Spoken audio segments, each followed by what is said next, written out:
And action. What? I just dreamt of your death. That's pretty impressive. Usually takes a few days before you have that effect on a woman.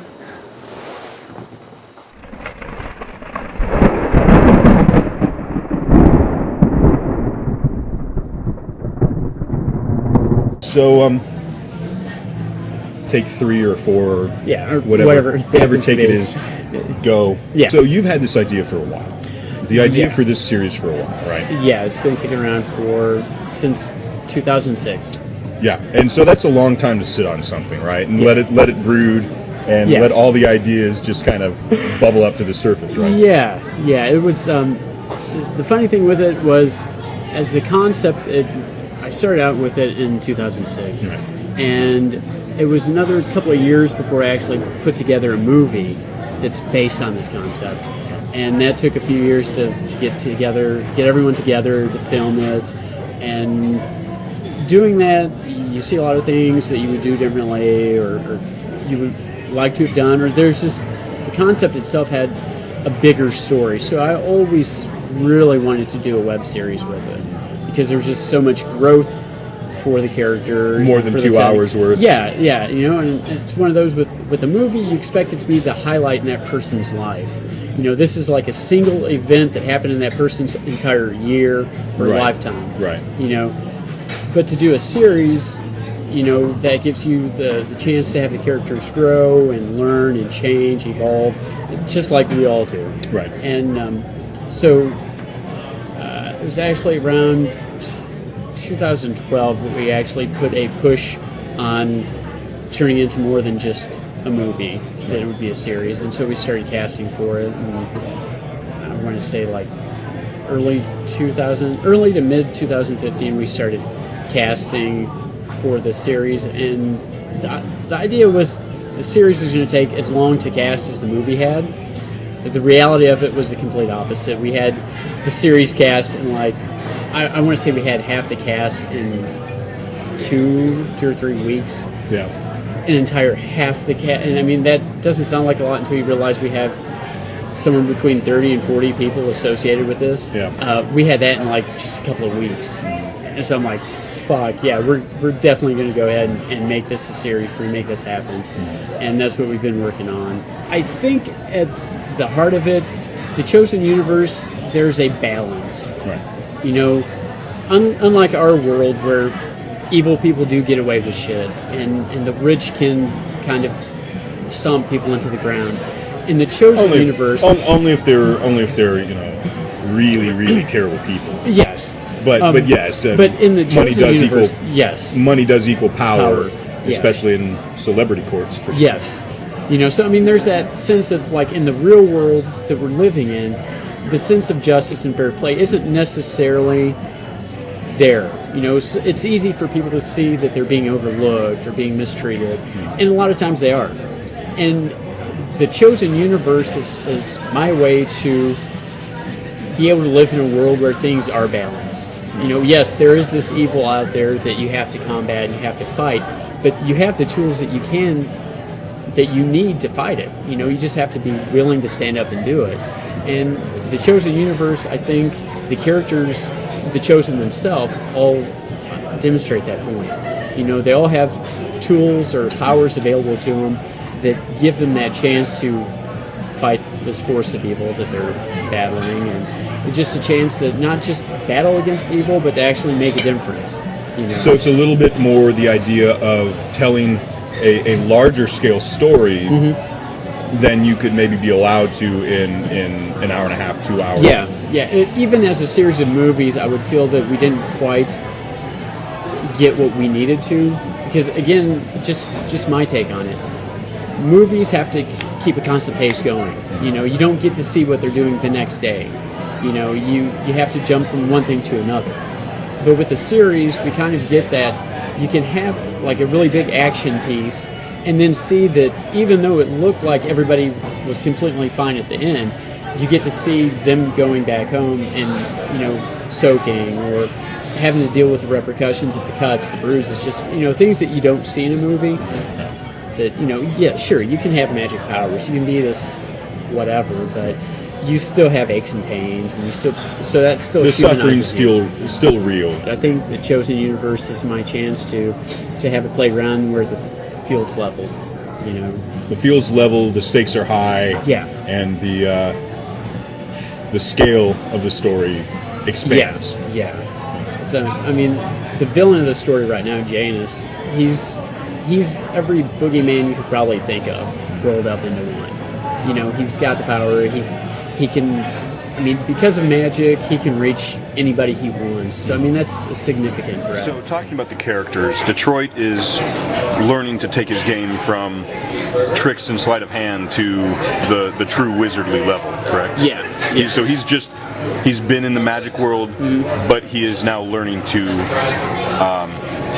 really become part of the magic world as opposed to just draw a little bit from it. Yeah, prior to the events that lead to all this, he pretty much could get by on, like you say, just a couple of tricks. And, So, when you went to put this idea into scripts and into scenes and make this idea come alive, what was your conception of magic as a part of this world? How did you see it playing into the world as a whole? I saw magic playing into it as almost a force of nature, something that's already there, that, you know, the common people would call it luck, or good fortune, or, I mean, that's the same thing as luck, but, you know, dumb luck, or, you know, and Coincidence, yes.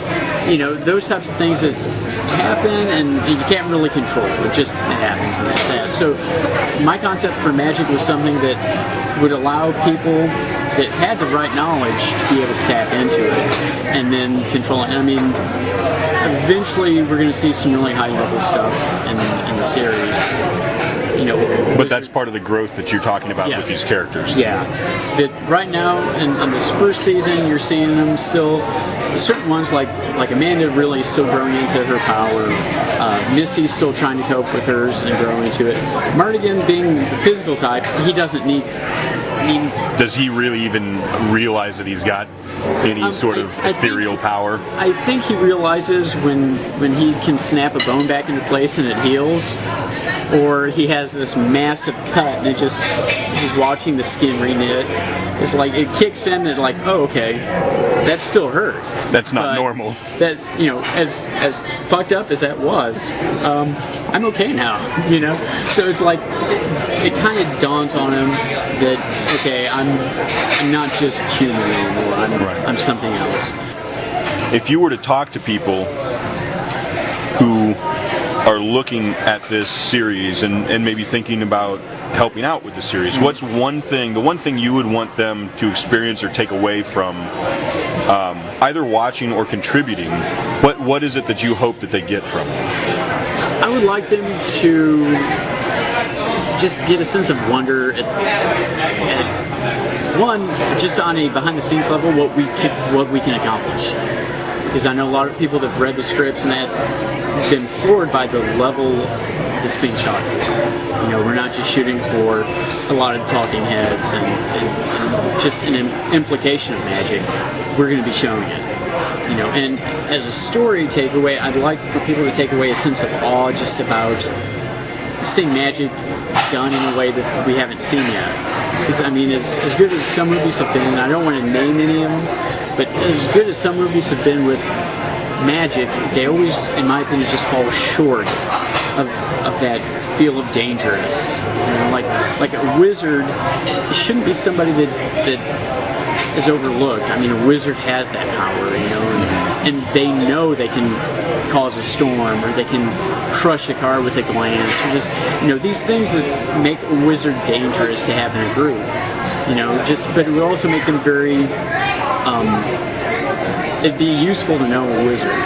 Sure. Exactly. So, I mean, I want people to take that away from the stories that I guess really at the base, I want people to see that in the story, get the feeling that anything's possible as long as you stand up for it and are willing to do what needs to be done, and just, you know, do the right thing, do what's right, you know. And it's not always going to be easy, but it's always the right thing to do.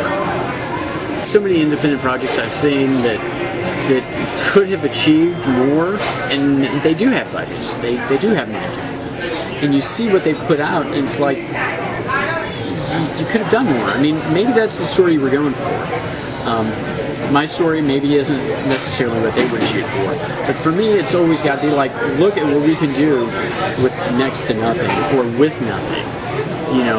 And if I can amaze you, if everyone in the cast can amaze you with what we've done on such a shoestring, no budget, then imagine what we can do when we have money and we can get bigger, you know, and we can put more, you know, do more episodes, and we can have more locations open up to us, and we can have more people come on and do effects for us and props for us. You know, I mean, at some point Warner Brothers started out small too. Sure. You know, they weren't the Warner Brothers, they were just Warner Brothers. You know, Right. just a couple of guys, and they eventually, now they're an industry. So the idea, I suppose, then would be to show what a good quality local production can be done. You don't need to be part of Hollywood to do something great. Right. Is that what you want the people that are funding this I want them to feel take like, away Yeah, I from? want them to feel like they're actually, they're not just throwing money at people that are going to use it and that's it.